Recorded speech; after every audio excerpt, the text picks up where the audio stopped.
Welcome to the CC&A Insurance Brokers podcast. I am your host, Abigale Dixon, and in each episode we sit down and chat with our experts to simplify the world of insurance and risk management.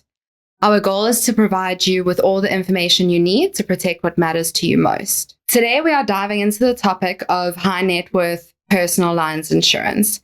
Joining me, I have Gareth Osmond, one of our commercial and personal lines brokers. Hello, Gareth. Hi, Abigail. What qualifies someone as a high net worth insurance client? So a high net worth personal insurance client would be someone that lives in a more affluent area, has their own home that they own, obviously got higher content sums insured, have vehicles that are more of your high-end caliber, be values and such. So that would be what would qualify a high net worth client. And how are the risks of wealthy clients different from ordinary personal insurance clients? Okay, so your high net worth client is going to have items such as art collections or collectibles that a normal domestic client's not going to have, because obviously to have that type of assets is going to come with a much higher income that then you're able to spend money on buying art of that nature. And when we're talking about art, we're not talking about stuff that you are buying from Mr. Price. It is from art galleries or from auctions that may take place. Okay. Why do standard insurance policies often fail high net worth clients? Okay, so your standard insurance policy is not going to give you the correct covers with regards to items such as art, collectibles, or your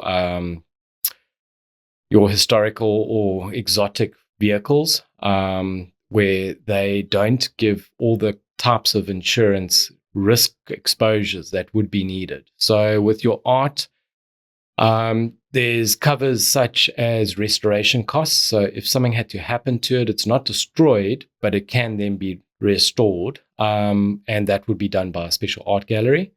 So you would need to have that type of cover, where your normal policy, it's either yes, it can be fixed, or no, it's damaged and they give you a new one. Okay. So that's where the big differences would come in. What kind of assets require specialized insurance rather than your general household insurance? Okay, so here again, it would be your collections, and that can be.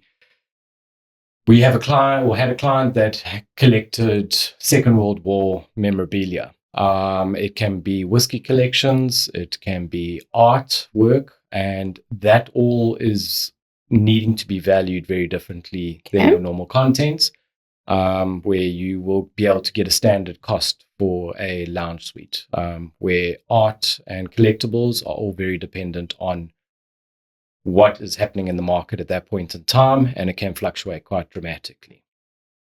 Are there policies designed specifically for collectors? Yes.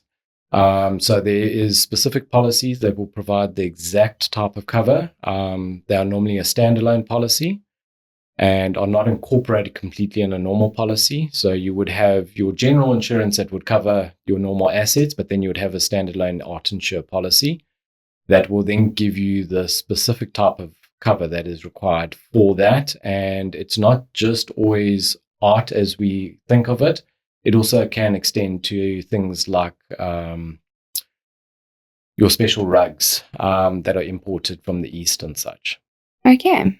How important are updated valuations for luxury assets? It's exceptionally important to have those values done on a regular basis, at least twice every 2 years. The reason for that is it will very much depend on what is happening in that industry at that point in time, being it art or memorabilia of some sort. And it also very much depends on when it comes to jewelry with regards to what is happening in the different industries with regards to gold prices, diamond prices, opal prices and such. So getting valuations done on a regular basis are very important to make sure that your assets are always insured for the correct value, because if you leave it too long, you could have a value that is completely inadequate for what it's going to cost to replace. What should clients know before importing expensive vehicles? Importing vehicles can be quite difficult to insure.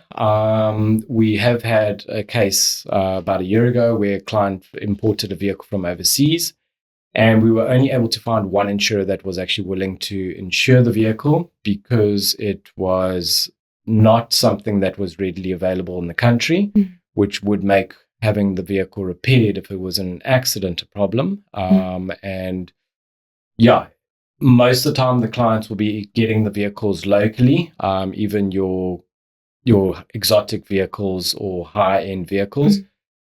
But yeah, importing a vehicle from overseas can be problematic, but we will find a solution.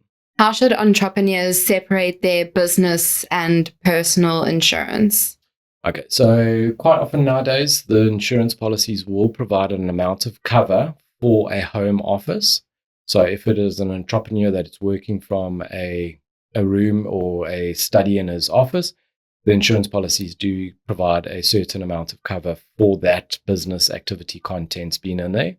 But obviously, it will not include any form of production of any stock items or anything like that. So it's purely just from a admin type office environment. Okay. So when a client is looking for cover for their artworks, is there any limit that would apply in terms of how much cover they can get? Let's say if they've got an artwork that's valued at 2 million. No. So with the art specific policy, there isn't any limitation with regards to the value of the item. We did have a client that had an exceptionally large collection of art here in South Africa. And if I remember correctly, one of her pieces was valued at about 3.5 million rand. And that was only one of the pieces. I think her total portfolio was well in excess of 20 million rands worth of art. Okay. So there's no limits when it comes to the pieces of art. It's just the underwriting criteria that needs to obviously be looked at. Okay. What happens when luxury assets are owned through companies or trusts? Okay, so if luxury items are owned through a trust, obviously the assets would need to be insured under the name of the trust, not of the individual that is utilizing it. And the same would apply from a business point of view. It's not as common for a business to own personal assets, but it does happen. Where the policy then will be issued in the name of the business and not in the person that's actually living in the home or enjoying the benefit of that item. Okay.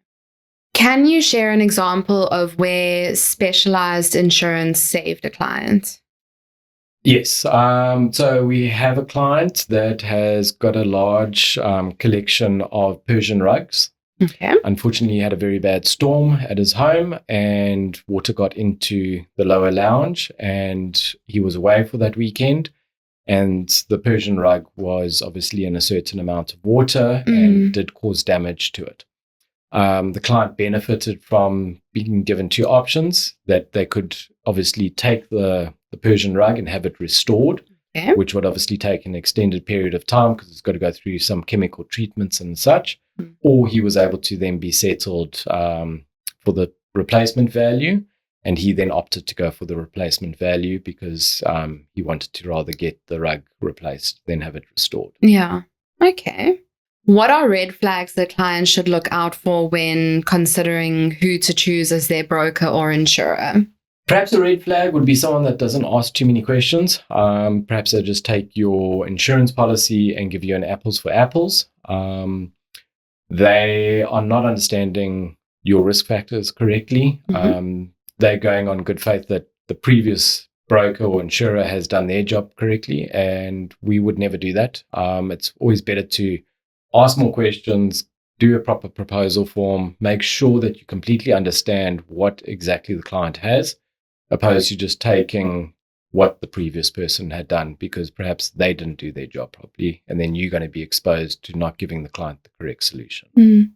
Or possibly things may have changed since that initial discussion. So. They could have downscaled slightly in their home, got rid of some contents, and perhaps the content sum is way too high, or vice versa. Maybe they came into some money and they have refurbished their whole home. and done renovations to the property where the sums insured should have been then increased, and then they could be underinsured. Okay. When does self-insuring make sense for wealthy clients? Okay, so self-insurance would lead on to another product that we do, which is your funded policy, where you are able to then elect for a defined excess. And this comes in where the client is willing to take additional risk. They are willing to have a higher excess, which then benefits their premiums, and then they are then responsible for that first amount. That often happens with your high net worth client because they're not wanting to put in a claim for every single little thing that might go wrong. They would rather just pay for it themselves, where our bespoke funded policy will then play into that, but we will do a podcast on that separately. That brings us to the end of today's conversation. Gareth, thank you for taking the time to share your insights with us. It certainly makes a complex topic seem more relaxed and informative. For those listening at home or at the office, we hope you found this discussion valuable. If you have any questions about what we've discussed today or would like to review your policy, please contact us. You can find the link to our website in the description above or below this video and find all our contact information to get a hold of one of our brokers. Thank you for joining us on the CC&A Insurance podcast. We look forward to seeing you in the next episode.